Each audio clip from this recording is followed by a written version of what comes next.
Welcome back to the Fit Curls, finally. We had some technical difficulties, but we're back!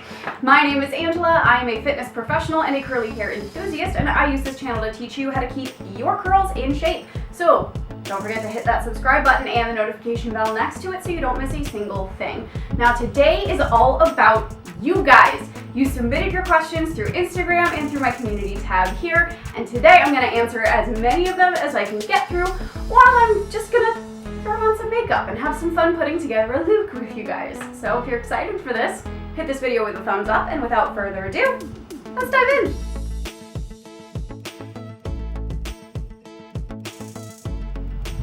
So, you will most likely hear another voice in the background. That is my producer, Sawyer. They are helping me out with this video, and I am just going to be doing kind of a normal, everyday, slightly glammed up makeup look for you guys. This is a look that I've been really enjoying doing on myself, and I'm hopefully going to be able to, manage to put makeup on my face at the same time as I can logically answer questions.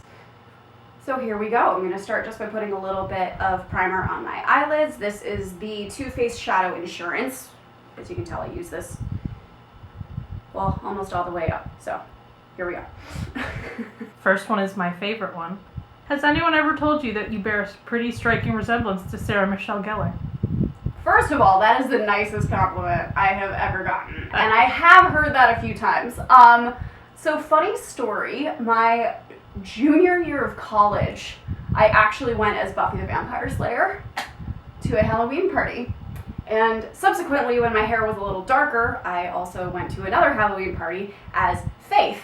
So, yeah, I will take that compliment and run with it. Thank you very much. The public demands a Daphne cosplay this year. Might be able to pull that off, especially with how giant my hair has gotten. This is the Merit Brow 1980. I'm going to have all these products linked in the description box for you guys as well. I like this because it actually matches my eyebrow color, which is a nice change because I'm pale AF and have light hair. So, next one. What's one of your favorite discontinued products? I had to think about this one for a little while, but then I realized that the answer was like right in front of me the whole time. Eva NYC's Rock-A-Wave Curl Cream. They introduced a couple new products to their curl line, but then they took the Rock-A-Wave away, and it was such a huge bummer to me.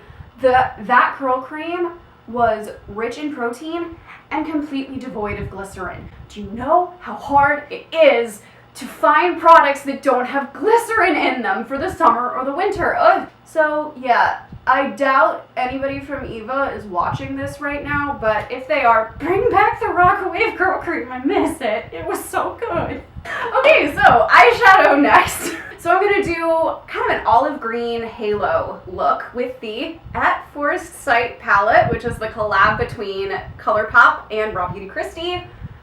And if you don't know who Raw Beauty Kristi is, please get on that bandwagon. She's the best. So the shades I'm going to use are this warm brown up here, Puffball, Fiddlehead, which is this olivey green color, and then Evergreen, which is this green bronze duochrome. It's freaking beautiful. I'm super excited for how this is going to turn out. We're just going to start by putting a little bit of that Puffball in the crease. It's kind of my blend out color. Next question. Do you have issues with headbands sliding up the back of your neck? And if so, how do you stop or fix that? Okay, the answer is yes all the dang time. I do not have a large head, and I particularly do not have a very protrusive occipital bone, which is that, big curvy bone at the back of your skull. Mine doesn't stick out very far. So almost every time that I'm wearing a head wrap style headband, it slides like crazy. And honestly, the best solution that I can offer to you is bobby pin that sucker. Either one bobby pin right behind each ear if you're wearing your hair down, or if you have your hair up and you want to put a wrap on, like if it's day 4 or 5 and you're like, please God, nobody look at my hair, and you want to put the head wrap on that way, I would say literally just stick one right down the back at the nape of your neck. If that doesn't hold enough for you, you can cross the bobby pins. And something that I feel like not nearly enough people know is that with a bobby pin, you want the squiggly side down towards your scalp, not the straight side. We have been wearing bobby pins wrong for a very long time. Hope that works out for you. What do you suggest for hair growth in addition to patience? I mean, you kind of hit the nail on the head right there. You really do want to go, you want to be as patient as possible. But there are a couple of things that can kind of help to stimulate the scalp a little bit. In general, proper scalp care is going to help you with hair growth, as well as getting regular trims. It does not mean that your hair is going to grow faster. That's not what trimming does. But there are two aspects to growing out your hair long. You've got actual rate of growth, and then you have length retention. And length retention is all about clearing up split ends before they can travel too far up the hair shaft. The shorter your hair is, the more frequently you're probably going to have to maintenance that, but you can just get a little dusting like every 6 weeks or so, just to get rid of the split ends. Mains by Mel actually has a really nice tutorial on how to dust your own hair at home. Beyond that, I would suggest pretty regular scalp massages. Whether you just do like a decent 5 minutes of scalp scrubbing and massaging in the shower every time you wash. I usually do mine right before bed, like right before putting my bonnet on. I will just go in with a little bit of a very lightweight oil and just nice firm pressure with the fingertips right at the scalp. Not only does it feel really good, but it can help to stimulate a little bit more hair growth. The other factor that you do need to consider is your diet. Hair is synthesized from protein inside your body. So if you're not consuming enough protein, it's gonna be pretty hard for your hair to grow rapidly. Definitely find yourself a registered dietitian to talk to. They can help you kind of figure out what your actual needs are in regards to the proportion of nutrients that you take in. But in general, adding a little bit of extra protein to your diet will in fact help your hair grow faster. Hope this helps. Apparently I can talk while doing my eyeshadow, but that means the eyeshadow goes really slowly. What strongholds gel do you recommend for fine curls that last? And then favorite curl cream with protein for fine hair. Alright, so I have a lot of favorite curl creams with protein, and all of my favorite curl creams with protein are for fine hair because I have incredibly fine hair. The ones that I use the most, the curl creams including protein that I use the most, are Cake Beauty, the Curl Friend. Very affordable, it's very nice and lightweight, it has phenomenal slip. And the other one I would recommend if you are looking for something completely silicone free, if your hair doesn't love silicones and you have a little bit more flexibility in your budget, is the Curlsmith Featherlight Protein Cream.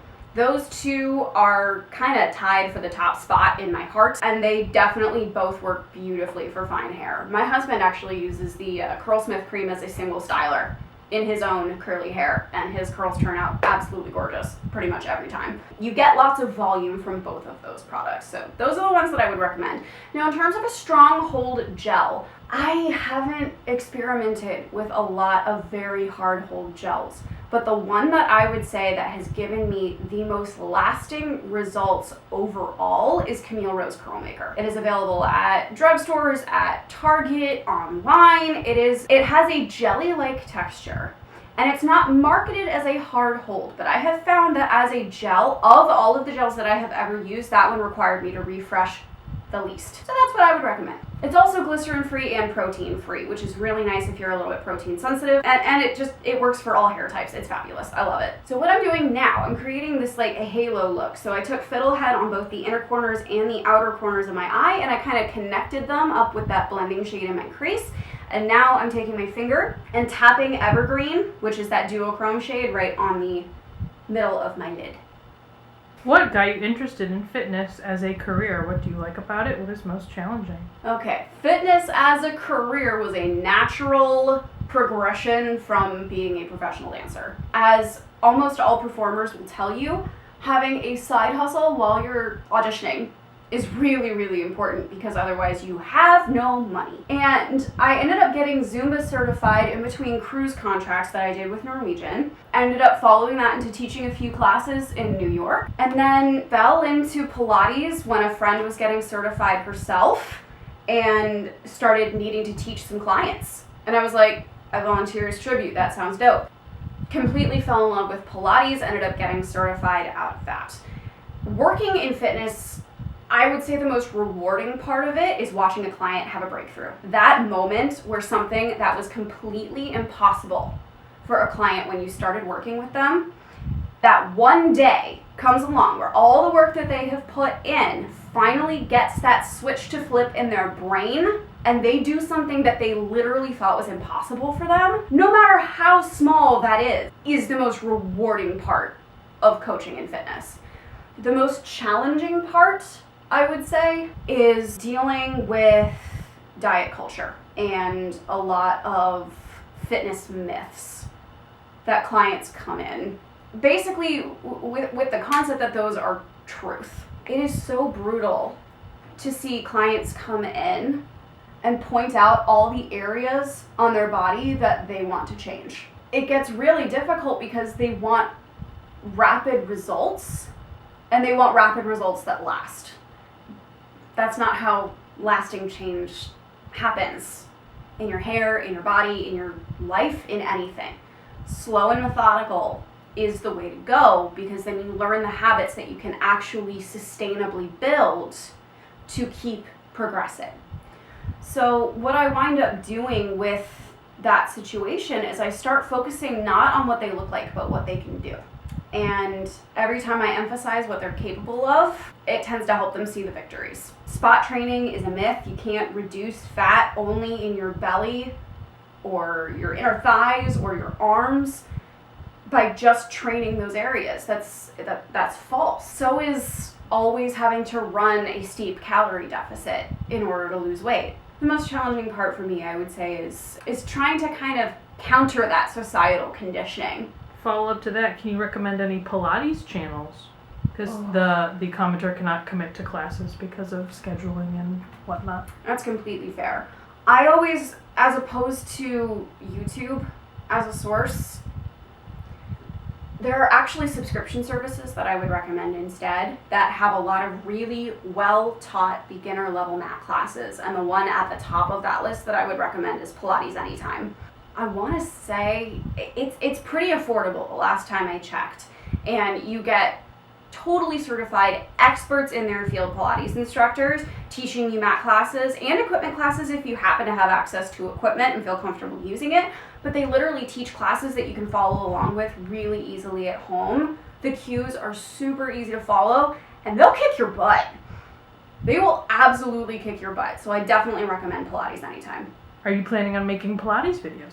I would love to at some point after I get my life together. Check it out in 2024, folks. Yeah, basically. I cannot even begin to tell you guys when that point would be. So, would love to. Have thoughts about it. Cannot commit to it yet. But please, guys, do keep letting me know in comments or anything if that's something that you guys would be interested in. If anything, I will probably start with making a few TikToks here and there, giving just kind of advice on where people can start and on what does and does not constitute actual Pilates. Because there's a lot of fake Pilates out there, and I would like people to stop thinking that that's Pilates. Okay.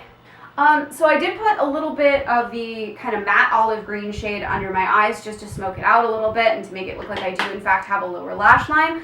I really like how subtle this look is turning out. I probably am going to add a little bit more glitter because I enjoy being just the tiniest bit extra. I'm going to add a tiny bit on the middle of my lower lash line as well. Like I said, just a tiny bit extra. We are done on the eyeshadow front. I think I'm going to skip eyeliner just because I like how subtly smoky this is, and eyeliner can kind of make a little bit too much of a harsh demarcation here. I don't feel like this look wants a wing anyway, so I'm just going to curl my lashes and then go in with the Maybelline Lash Sensational Sky High Waterproof Mascara in, I want to say black brown or blackish brown or brownish black. It's definitely a brown-black mix. Brownish black. I was right the last time. Sometimes I get things right. Not often, but sometimes. So we had, are you planning on making more curly wavy hair merch? And also, where can you get your t-shirt? I am so glad you guys asked. Introducing Fit Girls merchandise. I launched a spring shop, which is linked in my bio, that has this design in particular along with a couple of others. The most recent design that I launched just says, no, you cannot touch my curls. This is the text that I say at the end of every video. Love your curls, love each other, and it surrounds every version of as many curl types as I could possibly recommend in one style, in one place, because every texture is beautiful and it deserves to be celebrated. So I have a few designs in a whole bunch of different items. I happen to be wearing the women's slouchy tee in a size small, and I'm super happy with how it came out. So if you guys are interested in purchasing merch, that link will be in the description. And please feel free to let me know what kind of designs, slogans, random crap I've said that you thought was funny that you would want to buy on a mug or a t-shirt. Okay, so now that my complexion is done, I'm gonna go in with NARS. This is the multiple. This is in the shade Orgasm. Nothing to be ashamed of, Angela. It's fine. You're deconstructing purity culture, remember? So this is the shade Orgasm. It's this really beautiful shimmery pink that has some warm peach tones to it. It's just, I love it. I love it very much. So I'm just gonna swipe it onto my cheeks and blend it in with my fingers. So this person says, I only remember having curly hair when I was a toddler, then my hair grew thicker, heavier, and started looking straight. Can I make it back to curly ever again? That is a complicated question, my friend. Can I ever be curly again? That is a more complicated question than I wish it was. And that is because our hair is going to change texture multiple times through our lives. As our hormones change, our hair changes. My curls have already gone through multiple different pattern changes. I remember when I was a teenager, my hair used to basically be tight, zigzaggy type waves at the top, and then like midway through the shaft, they'd be like, oh yeah, we're curly, and would just switch to a ringlet. It was very confusing. It was already in the awkward stage of my life. It was super duper uncomfortable. The answer is maybe, maybe not. If your hair is particularly long, that could contribute to your pattern being very stretched out. It's part of the reason that I keep my hair a little bit on the shorter side. My fine hair gets weighed down. My curls start looking a little wavier, which there's nothing wrong with, but it's not the look that I prefer, so I keep it shorter so I can keep the volume. A haircut is definitely an option. I would highly recommend clarifying if you haven't done that in a while. I recommend Malibu C for kind of any of their products. They're going to be really fabulous clarifiers and chelating agents to help clear off any buildup that you may have on your hair. And beyond that, really the key is if you can't, quote, fix your hair and make it curly again, learn to love it exactly how it is. Guarantee your hair is gorgeous. You just have to learn how to style it as it is now. I wanted my hair to be beach waves my entire life. And I now am so happy with how my hair is in its weird, wavy, curly, mixed pattern mess, and I wouldn't change this for the world. It took a lot of reflection to get here, but it was absolutely worth all of it. The best thing I can say is just try not to compare yourself to anyone else, even if that anyone else was past you. And now for stick highlighter. I put it on the tip of my nose because it makes me feel cute. Right on my lips because it makes me feel sexy. And then on my orbital bone. And then I tap, tap, tap so it doesn't look like I have a weird shiny line on my face. This is also by Merit Beauty. This is their Glow Balm. There's a few questions about best ways to deal with the heat or working out with curly hair. So it doesn't make your hair go... A friend of mine on Instagram actually shared what her kind of wash schedule is in tandem with her workout schedule. And I think it's so brilliant that I'm going to link her account in my description box, and I'm also going to share the advice with you here. Now, do your sweatiest workout right before you wash your hair. That way you don't have to worry about what it's going to look like. The next day, after you wash it, your day 2 can be either a recovery day or a relatively low impact, non-super sweaty workout, like maybe some restorative yoga. Day 3, you can start to ramp up the intensity a little bit. You know, your hair is probably going to go up at the end of the day, or you can do a light refresh and just get a lot of volume. And then day 4, you're back to your sweaty workout and your wash day. I think it is a genius cycle. Now, beyond that, I did actually make a video of how I wear my hair when I work out and how I refresh my hair after I work out. I made that at the beginning of the pandemic, so I will link that as a card above here so you guys can check that out. Last but not least for this look, I've got this Bella Pierre Cosmetics lipstick. It is a very nice moisturizing lipstick in the shade Incognito, which, if that doesn't sound like the name for a neutral, I don't know what would. I'm just going to swipe this on. Last one. Huzzah! How do you deal with your depression and or anxiety when you feel overstimulated or over-triggered? Sometimes really well and sometimes really not well. It's about the most human answer that I can give. Said everyone ever. Yeah, pretty much.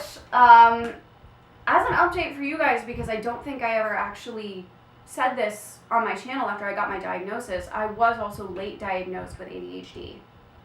Because 30 is a great time to find out that your brain doesn't work anymore, or that it kind of never did in the ways that you were expecting it to.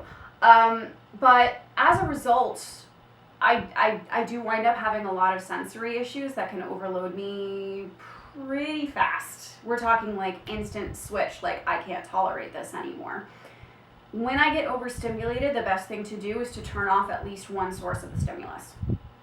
Whether that means that I stop and say, hey, I'm not ready to have this conversation right now, or I need a second to process, or if there's background noise or something is running where I just like, there's so much that it's making me angsty, I'm either going to turn that sound off or just change spaces. With depression and with anxiety, apart from overstimulation, we're talking just like kind of regular run-of-the-mill triggers at this point. The best thing that I can do to deal with it is verbalize it before I let myself spin out. And that can be either writing it down in a journal or talking it out either out loud or through text with a friend or my husband. The faster I get whatever is bugging me out of my brain, through my mouth, or through my hand, out of my body somehow, the less it's going to spiral into something that it shouldn't be. Our brains are really, really powerful. And with mental illness, they can be really powerful in a very negative way. So sometimes things that feel really real and really intense to us, when we try to struggle through them privately or silently, once you get them out in the open, just by talking it out or writing it down, it doesn't have that same power anymore. And it can actually get to the point where it kind of sounds a little bit ridiculous. The other thing I would say is I do in fact go to a therapist, anywhere from 1 to 2 times a month to once a week, depending on how I'm feeling and what I'm struggling with or how badly I'm struggling. And I also am on medication. Sometimes if I'm having a really, really, really bad panic attack, there's nothing that really helps me out except for some anti-anxiety medication. And that's okay. It's okay to take medication to treat your brain. I wish I had learned that lesson sooner, but I'm glad that I learned it now. So yeah, definitely when I get overstimulated, give myself a little bit of distance, be that mentally or physically, from what's overstimulating me. And when I get triggered, especially for anxiety and depression, it's best just to let it out. Talk it through, cry it out if need be, hug my puppy, and then a lot of the worst of it tends to lose its power. So, if you're struggling with that same thing yourself, I do have a link down below that will help you out, or could help you out, and otherwise just know that I'm here for you, and chances are there are a lot of people in your life that are there for you too. Yay! Love you! That is it for this look and for today's video. What did you guys think? I honestly I enjoyed getting to kind of talk to you guys more personally a lot. And I really hope that this is the kind of video that you guys might want to see on a more regular basis. If it is, hit that like button, share it with a friend, comment down below in some way that indicates that this was really helpful for you or that you really enjoyed it. Regardless, it does help to push the video forward in the algorithm. It helps support the channel. We are literally about to hit 10,000 subscribers as of the time that I am recording this, and I am so floored and so grateful. So all of your support means the absolute world to me. Keep hitting those thumbs up buttons. It really does make a difference. If you haven't subscribed already, by the way, please join the family. It costs you absolutely nothing but a second of your time to hit that subscribe button, and to make sure that you don't miss a single upload, hit the bell icon next to it to turn your notifications on. Feel free to join the Fit Curls family all across social media. I am pretty active on Instagram and TikTok as well, and the content that I post there is different than the content that I post here. So make sure you're not missing a single thing, and stick with the family. As a reminder, all the products that I used on my face today, as well as my new merch link, are going to be in the description box, so you guys can check any of those out. Any and all affiliate links will be clearly marked. And with that, thank you guys so much for being here, for asking your questions, for watching this video, and for continuing to support the Fit Curls. Love your curls, love each other, and I will see you all next time. Bye!